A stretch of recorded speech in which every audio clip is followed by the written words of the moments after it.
Железният човек почти никога нямаше да се случи така, както го помните. Марвел не искаха Робърт Дауни Джуниор. Той беше смятан за риск, току-що излязъл от рехабилитация, в черния списък, неосигурим. Но Джон Фавро, режисьорът на Железния човек, се бори упорито. Той каза, този човек е Тони Старк. Студията се противопоставиха. Те предложиха други имена. Фавро остана твърд и каза, че ще се оттегли, ако РДЖ не бъде избран. В крайна сметка Марвел отстъпиха, но РДЖ получи само $500,000 за ролята.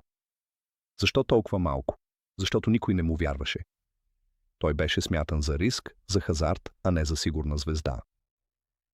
Обикновен актьор от А-листата би получил между $5 и $10 милиона, но Дауни прие намалението на заплатата, за да докаже себе си, и го направи.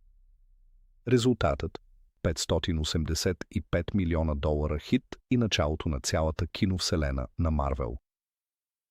Джон Фавро не просто режисира Железния човек, той спаси Марвел. Понякога най-големите рискове създават най-силните герои. Моля, абонирайте се. Това ми дава мотивация да ви нося още бързи факти.